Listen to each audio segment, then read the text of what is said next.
प्रिय बच्चों, नमस्कार।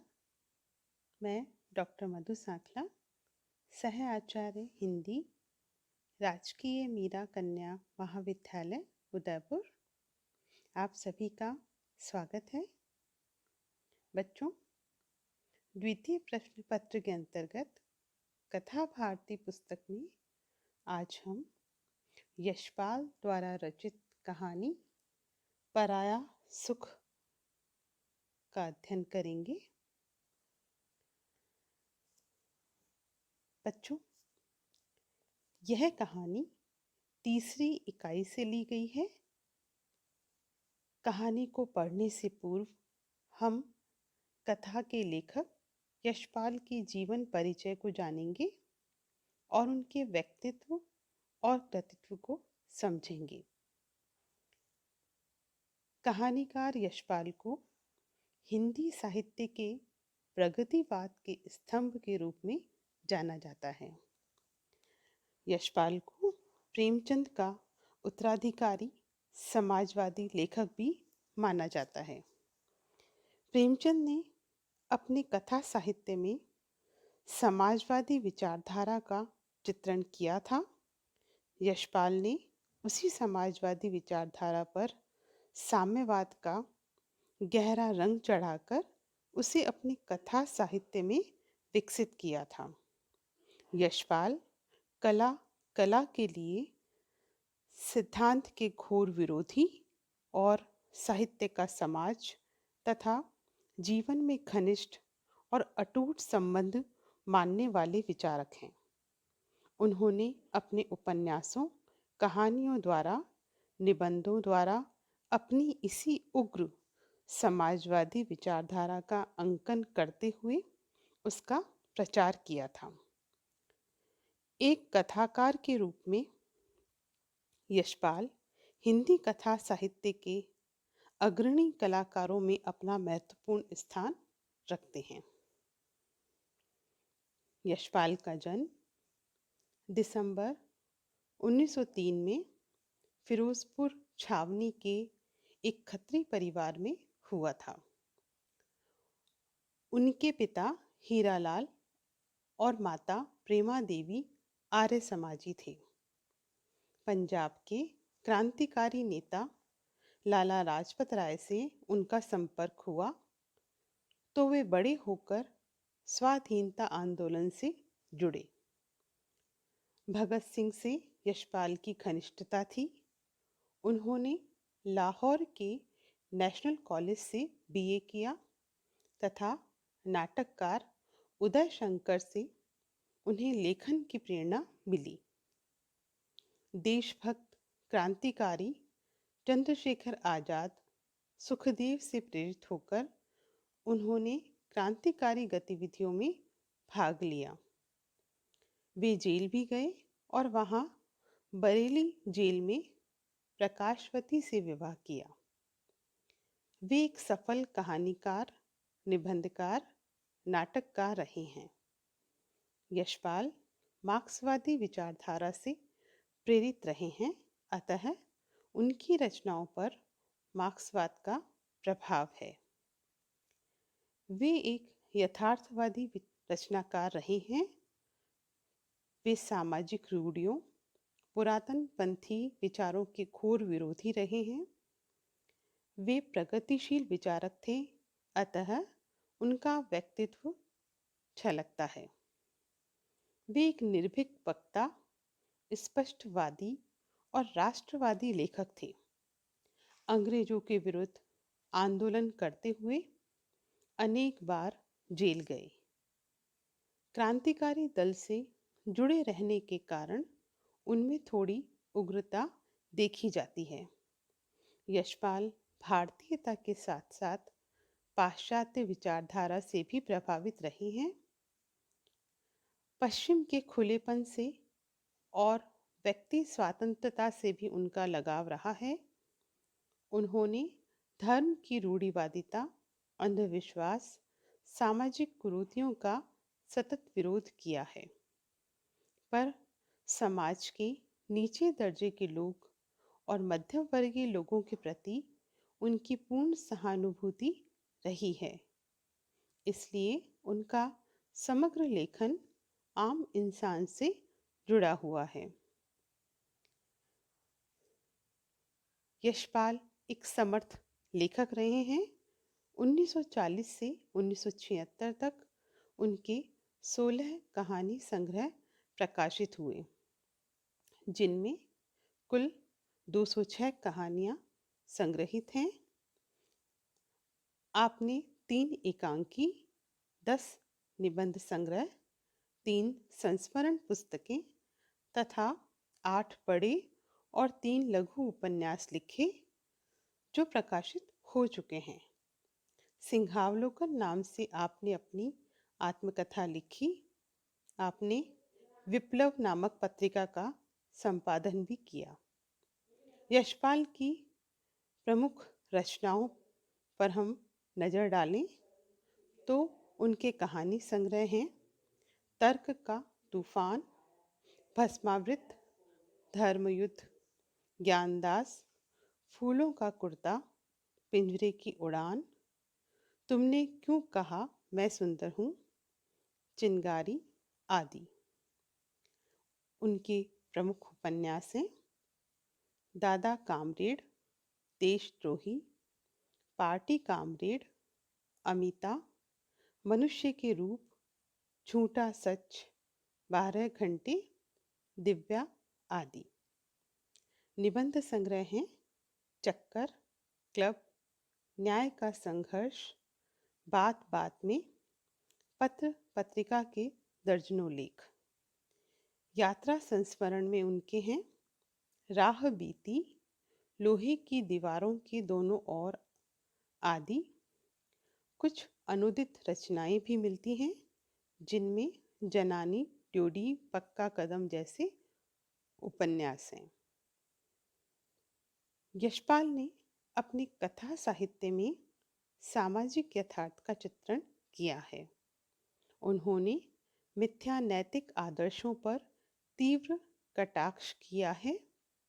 उनकी कहानियों में सामाजिक स्वतंत्रता, आर्थिक विषमता तथा यौन भावना की प्रधानता देखी जाती है। उनकी कहानियों का कथानक चुस्त, व्यंजक और वास्तविक चरित्रों पर आधारित होते हैं। जैसे उनकी कहानी दुख में यह सिद्ध किया गया है कि निम्न वर्गीय श्रमजीवी व्यक्ति का दुख और परोपजीवी उच्च वर्ग के व्यक्ति का दुख एक नहीं होता। एक का दुख आर्थिक स्थितियों से उपजा है तो दूसरे का दुख काल्पनिक है। पर्दा कहानी भी फटिहाल पीर बख्श के कुनबे की त्रासदी और कर्ज लेने की पीड़ा को प्रकट करती है। बच्चों, यशपाल सच्चे अर्थ में यथार्थवादी और सामाजिक कहानीकार हैं। सपट बयानी उनकी विशेषता है। उनमें मनोवैज्ञानिक जटिलता, थोपे हुए दर्शन का प्रभाव नहीं दिखता। वे प्रेमचंद परंपरा के सामाजिक कथाकार कहे जा सकते हैं। यशपाल ने जीवन की विडंबनाओं और विद्रूपताओं का बड़ा ही यथार्थ चित्रण अपनी कहानियों में किया है। उनमें नाटकीय आरोह अवरोह के दर्शन होते हैं। उनकी कहानियाँ विचार प्रधान हैं। कथानक साधारण गति से आगे बढ़ते हैं, जिनमें जिज्ञासा और रोमांच है। घटनाओं का चित्रण अत्यंत स्वाभाविक ढंग से किया है। फलतः इनके कथानकों के मुख्यतः 2 रूप हैं। जो कहानियाँ मानसिक विश्लेषण अथवा व्यक्ति संघर्ष को लेकर लिखी गई हैं, उनके कथानक प्राय छोटे और सूक्ष्म हैं।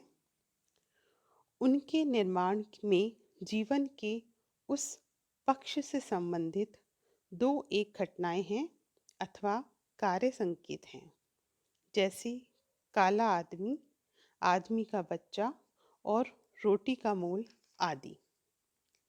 कहानियों के कथानक अपूर्ण से लगते हैं, लेकिन उनमें कलात्मक आग्रह बहुत है। दूसरी ओर जो कहानियाँ व्यापक जीवन संघर्ष को लेकर और मनुष्य के कार्यों तथा कर्म प्रेरणाओं के विवेचन के प्रकाश में लिखी गई हैं, उनके कथानक अपेक्षाकृत लंबे, इतिवृत्तात्मक और पूर्ण हुए हैं। उनके निर्माण में कभी कभी महीनों वर्षों की घटनाओं का विवरण और कार्य व्यापार संबद्ध हुए हैं। उत्तराधिकारी, फूलों का कुर्ता, दास धर्म, हिंसा और पराया सुख आदि कहानियों के कथानक इस दिशा में इसके स्पष्ट उदाहरण हैं।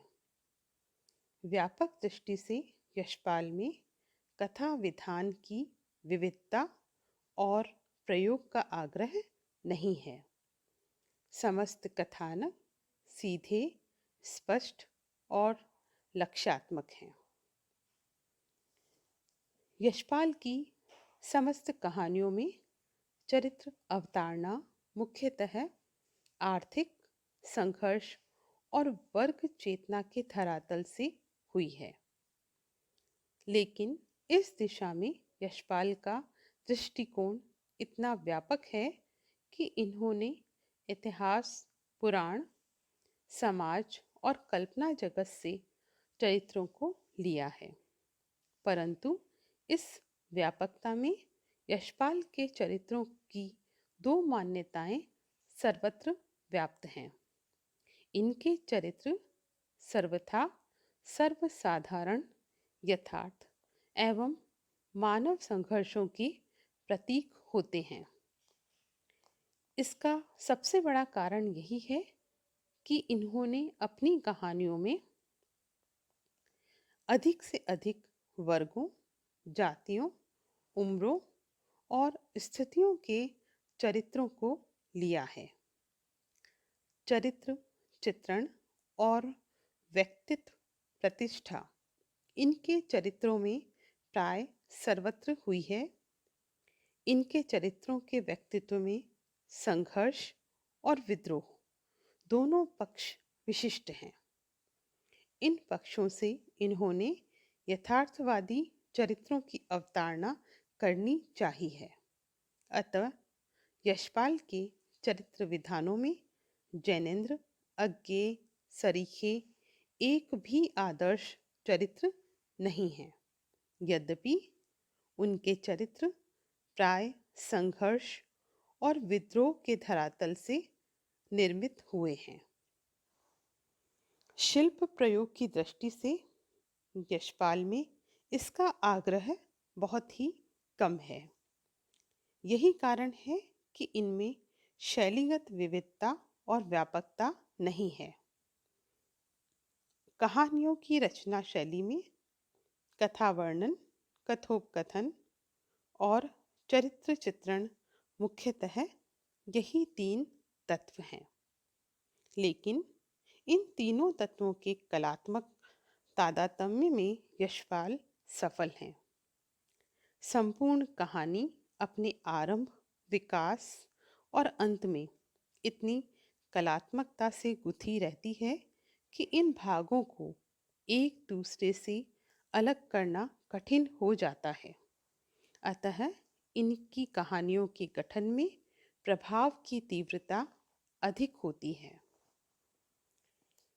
इनकी छोटी कहानियाँ जो शैली की दृष्टि से रेखाचित्र अधिक है, जैसे शर्त, दुख, तीसरी चिंता, आदमी का बच्चा, चार आने और जीत का हार आदि, इनकी कहानी कला की सुंदर झलकियाँ हैं। इन कहानियों के अंत प्राय अस्पष्ट और निर्णयहीन हैं। इसका एकमात्र कारण यह है कि इस संक्रांति युग में कहानीकार की मान्यताएं सामाजिक तथा अन्य मानवीय संबंधों पर स्वयं अनिश्चित और स्पष्ट है। स्पष्टतः कहा जा सकता है कि मार्क्सवादी विचारधारा से प्रभावित होने के कारण यशपाल की कहानियों में वर्ग संघर्ष को स्पष्ट रूप से देखा जा सकता है। अगले वीडियो में हम पराया सुख कहानी पर विस्तार से चर्चा करेंगे। धन्यवाद।